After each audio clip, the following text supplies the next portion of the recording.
Hello student, welcome to MBS Vishwakarma YouTube channels. और आज की क्लास में हम लोग क्लास 10th के मैथमेटिक्स में स्टार्ट किए हैं एक न्यू चैप्टर जिसका नाम है pair of linear equation in two variable. तो इसकी पहली वीडियो में इसकी इंट्रोडक्शन कर दी गई है। अब इस वीडियो में हम लोग बात करेंगे pair of linear equation in two variable की। तो हमें पता है कि pair of linear equation in two variable वो इस टाइप का होता है a1x plus b1y plus c1 equal to 0 and a2x plus b2y plus c2 equal to 0। और हमें ये भी पता है कि इसका जो ग्राफ होता है, इसका ग्राफ जो स्ट्रेट लाइन होगा, दो स्ट्रेट लाइन, इसका ग्राफ जो होगा, एक इसका स्ट्रेट लाइन में भी कुछ ऐसा हुआ इस तरह से, एक इसका भी ग्राफ एक स्ट्रेट लाइन होगा, मे बी ऐसा होगा। ठीक है, तो इसका जो ग्राफ होगा वो दो स्ट्रेट लाइन होगा। अब ये दो स्ट्रेट लाइन एक दूसरे को काट भी सकते हैं, नहीं भी काट सकते हैं, और एक दूसरे के ऊपर भी हो सकते हैं, यानी कि तीन केस अराइज होती है। केस नंबर 1 हम लोग बात करेंगे कि ऐसा भी हो सकता है कि इन दोनों का ग्राफ कुछ ऐसे आ जाए,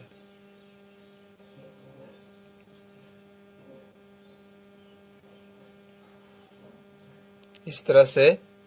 ये एक्स एक्सिस हुआ, ये एक्स डैश हुआ, ये वाई हुआ, ये वाई डैश हुआ, और ये जो है ना, ये ग्राफ हो गया a1x plus b1y plus c1 equal to 0 का, और ये जो ग्राफ हो गया a2x plus b2y plus c2 equal to 0 का। तो ऐसा भी हो सकता है कि जो दो इक्वेशन जो दिख रही है, दोनों इक्वेशन की ग्राफ एक दूसरे को काटे, है ना, यानी कि इंटरसेक्ट भी करे, ऐसा भी हो सकता है। तो कब ऐसा होगा कि वो कंडीशन क्या होगी कि ये pair of linear equation in two variable की ग्राफ एक दूसरे को काटेगी, कब कंडीशन होगा, उस कंडीशन को क्या बोलेंगे? तो उस कंडीशन को कहते हैं a1/a2। हम क्या करेंगे कि a1/a2 यानी कि यहाँ x का जो कोफिशिएंट हो, इसमें पहले वाली इक्वेशन में वो ले लेते हैं, और दूसरे वाली इक्वेशन में जो x का कोफिशिएंट है वो ले लेते हैं। तो a1/a2 पहले वाली इक्वेशन में जो y का कोफिशिएंट है उसको ले लीजिए, और दूसरे वाली इक्वेशन में y का जो कोफिशिएंट है उसको ले लीजिए।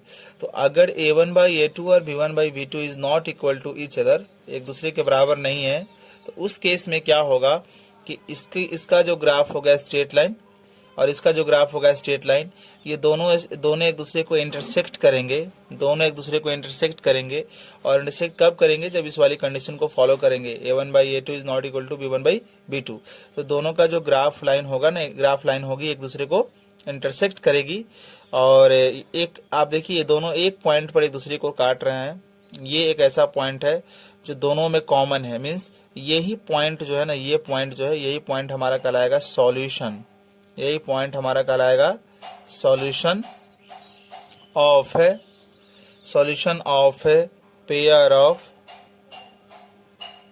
Of linear equations in two variables. Linear equation in two variables होगा स्टूडेंट, यही। तो आप देखिए कितना पॉइंट है जो दोनों लाइन में कॉमन है, एक पॉइंट है, एक ही पॉइंट है जो दोनों में कॉमन होगा। मतलब इस केस में उसके कितने जीरोज होंगे, जीरो कितने होंगे, या रूट कितने होंगे, या सॉल्यूशन कितने होंगे? एक सॉल्यूशन होंगे। एक सॉल्यूशन कहने का मतलब यूनिक सॉल्यूशन होगा, एक को यूनिक कहा गया, यहाँ पर यूनिक सॉल्यूशन होगा, दूसरा कोई और सॉल्यूशन यहाँ पर इसका नहीं होगा। तो ये कंडीशन हो गई कि कैसे हम पता करेंगे कि भाई दो pair of linear equation in two variable दिया हुआ है, तो उसका सॉल्यूशन एक कब होगा? तो सॉल्यूशन उसका एक कब होगा, यानी कि उसका यूनिक सॉल्यूशन कब होगा? जब a1/a2 not equal to b1/b2 होगा, और उसका जो ग्राफ होगा ना, एक दूसरे को इंटरसेक्ट करेगा, मतलब एक दूसरे को काटेगा। ठीक है, इसीलिए जो है ना, इसको कंसिस्टेंस भी कहते हैं। कंसिस्टेंट कहते हैं। कंसिस्टेंट का मतलब क्या हुआ? कंसिस्टेंट का मतलब क्या हुआ कि ये जो pair of linear equation in two variable है, इसका कम से कम एक सॉल्यूशन तो है, मतलब सॉल्यूशन है इसका। तो अगर pair of linear equation in two variable का सॉल्यूशन पॉसिबल है, अगर सॉल्यूशन पॉसिबल है तो उसको कहा जाएगा कंसिस्टेंट। कंसिस्टेंट का मतलब कि उसका सॉल्यूशन होता है, ठीक है। और इनकंसिस्टेंट अगर हम लिखते हैं इसका मतलब कि इसका सॉल्यूशन पॉसिबल नहीं है।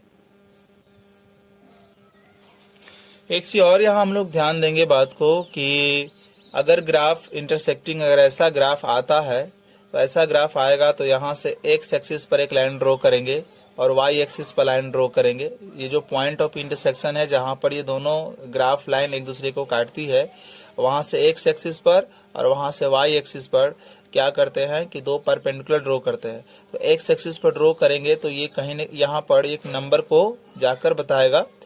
ये एक्स एक्सिस पर ड्रॉ करेंगे तो यहाँ कोई ना कोई नंबर होगा ना, 2 3 4 5 कुछ भी होगा। तो एक्स की वैल्यू सपोज कीजिए कि यहाँ से परपेंडिकुलर खींचे तो वो नीचे यहाँ पर ए है, ए को जाकर टच किया, यानी कि एक्स की वैल्यू ए हो गया।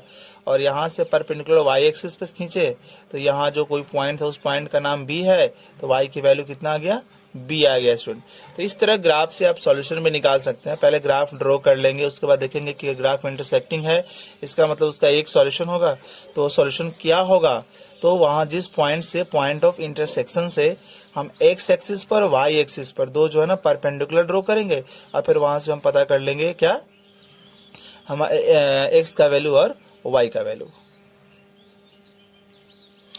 सो आइए स्टूडेंट, ये हमारे पास pair of linear equation in two variable है और हमें ये जानना है इसका कि इसका कौन सा सॉल्यूशन होगा या एक सॉल्यूशन इसका है या नहीं।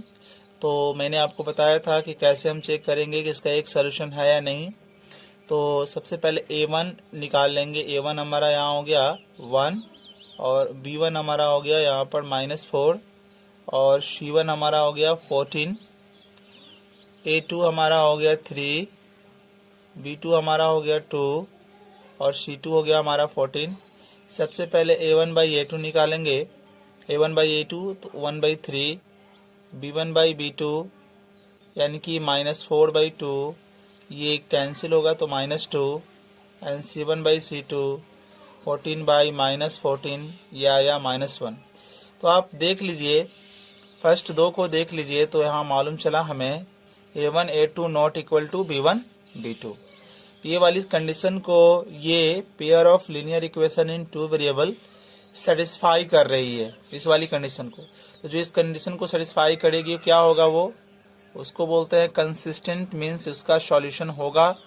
और इसी को कहते हैं कि ऐसी कंडीशन में उसका क्या सॉल्यूशन होगा, यूनिक सॉल्यूशन, मीन्स उसका एक सॉल्यूशन होगा। और इसका ग्राफ कैसा होगा, इसका जो ग्राफ्स होगा, जब हम ग्राफ्स ड्रॉ करेंगे तो कैसा होगा, वो इंटरसेक्टिंग इसका ग्राफ होगा स्टूडेंट। मीन्स कि एक इस तरह से कहीं से आएगा और एक इस तरह से आएगा और दोनों एक दूसरे को काटेंगे, फिर वहां से एक्स एक्सिस फिर वहां से वाई एक्सिस पर दो परपेंडिकुलर लाइन ड्रॉ करेंगे। और एक्स एक्सिस पर ये जिस पॉइंट को डिनोट करेगा वो एक्स का वैल्यू होगा। मान लीजिए एम को ये डिनोट किया तो एम हो गया, और यहाँ से वाई एक्सिस पर पॉइंट को डिनोट करेगा ना, तो वाई मान लो कि एन को डिनोट किया तो वाई का वैल्यू एन हो गया। सो अभी स्टूडेंट हम लोग ये देखेंगे, कंडीशन 2 देखते हैं। अगर मान लिया जाए कि a1 बाई a2 इक्वल हो जाता है b1 बाई b2। अभी तक तो हम लोगों ने देखा था कि a1 by a2 not equal to b1 by b2, तो उस कंडीशन को बोलते थे कंसिस्टेंट और उसको बोलते थे कि इसका यूनिक सॉल्यूशन होगा, मींस एक सॉल्यूशन होगा और इसका ग्राफ एक दूसरे को क्या करता है, इंटरसेक्टिंग करता है, ठीक है, एक दूसरे को काटता है एक पॉइंट पे। लेकिन अगर ऐसा हो गया कि a1 बाई a2 इक्वल हो गया b1 बाई a2 और not equal to c1 by c2, यानी कि a1 अपॉन a2 और b1 अपॉन b2 ये दोनों आपस में इक्वल हो जाए, बट c1 c2 अलग हो जाए, वो इक्वल के इन दोनों के बराबर ना हो, तो वैसी कंडीशन में क्या होता है, वैसी कंडीशन में आप ध्यान दीजिए कि जो ग्राफ हम लोग जब ड्रॉ करेंगे वैसी कंडीशन में, तो वैसी कंडीशन में ग्राफ ड्रॉ करेंगे तो हमें पैरेलल लाइन मिलेंगी। ये पहली इक्वेशन की ग्राफ, ये दूसरी इक्वेशन की ग्राफ, ये graph a1x plus b1y plus c1 equal to 0 का, ये a2x plus b2y plus c2 equal to 0 का ग्राफ। और वैसे कंडीशन में ग्राफ जो है एक दूसरे के क्या आएंगे, पैरेलल आएंगे, पैरेलल आएंगे। और पैरेलल के, ठीक है ना, पैरेलल का कंडीशन क्या है, a1 upon a2 b1 upon b2 दोनों equal plus not equal C1/C2, तो ये पैरेलल का कंडीशन हो जाएगा। और जब दो ग्राफ लाइन एक दूसरे के पैरेलल हो जाए स्टूडेंट, इसका मतलब ये हो गया ये तो दोनों ग्राफ लाइन एक दूसरे को कहीं काट नहीं रहे हैं, इंटरसेक्ट नहीं कर रहे हैं। तो जब इंटरसेक्ट नहीं करेंगे, आगे प्रोड्यूस भी करेंगे तब भी इंटरसेक्ट नहीं करेंगे, इसका मतलब कि ऐसे pair of linear equation two variable का कोई सॉल्यूशन नहीं होता है, नो सॉल्यूशन। इस केस में हम लोग बोलेंगे उसको नो सॉल्यूशन। और जब उसका सॉल्यूशन नहीं है तो उसको कहेंगे इनकंसिस्टेंट। इनकंसिस्टेंट का मतलब कि उसके पास कोई सॉल्यूशन नहीं है ना। उसकी ग्राफ लाइन कभी भी एक दूसरे को इंटरसेक्ट नहीं करेगी, तो सॉल्यूशन आप फाइंड ही नहीं कर सकते हैं इसका। और उसका ग्राफ हमेशा पैरेलल रहेगा, उसकी कंडीशन ये रहेगी। अब हम लोग एग्जाम्पल के थ्रू समझते हैं कि कौन से pair of linear equation two variable parallel होगा। यूनिक के लिए तो हम लोगों ने देख लिया एग्जांपल के थ्रू, अब पैरेलल के लिए हम लोग देखेंगे।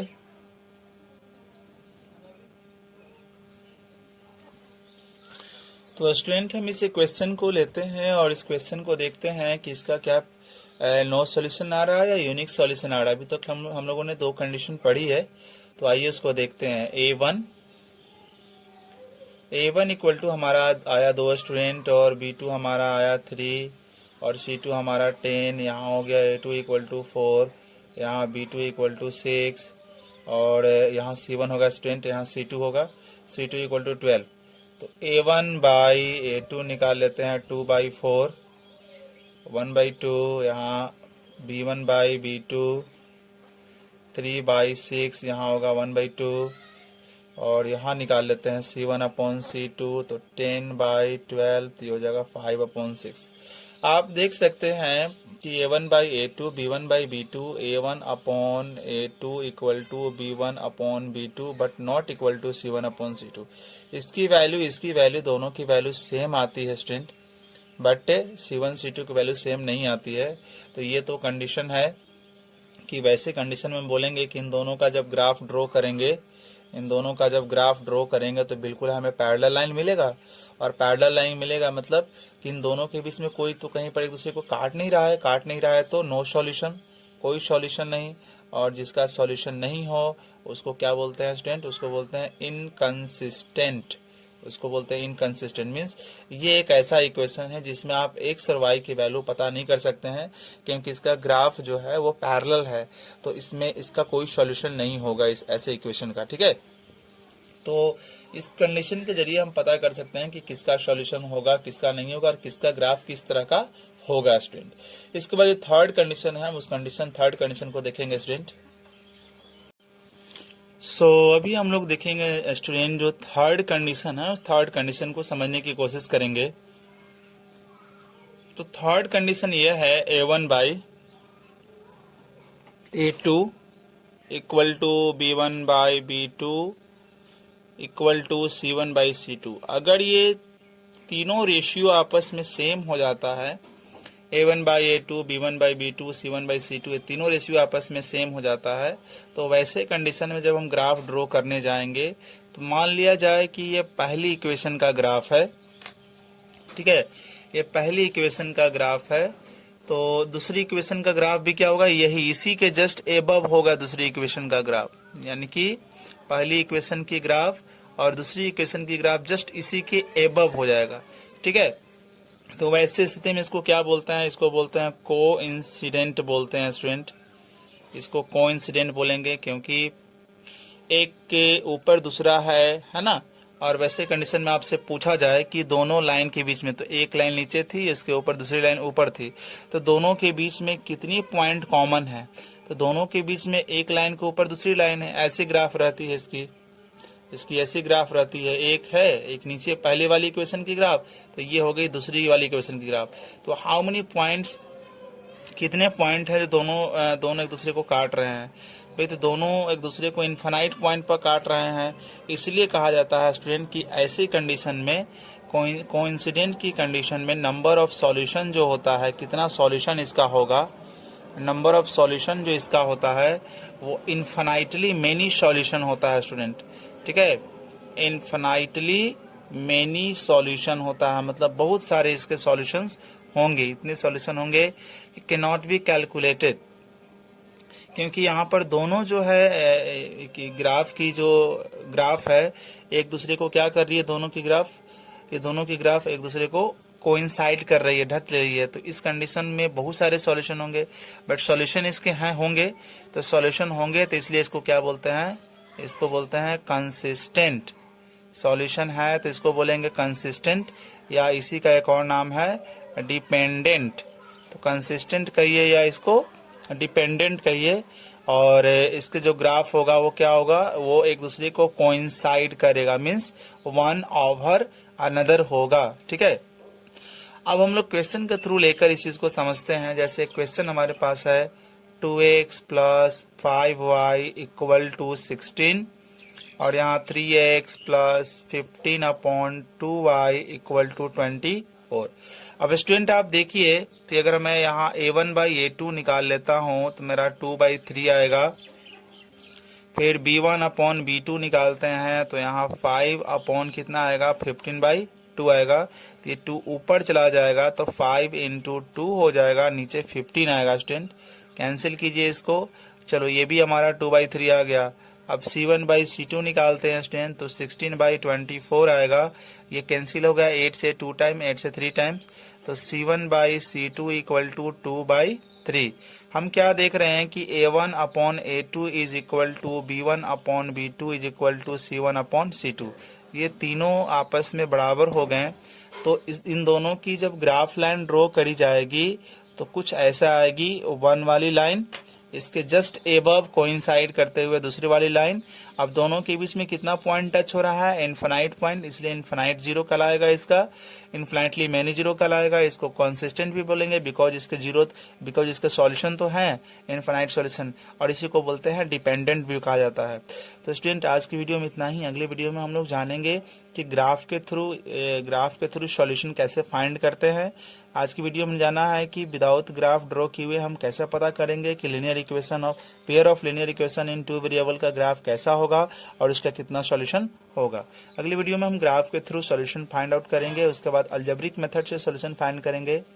Thank you for watching.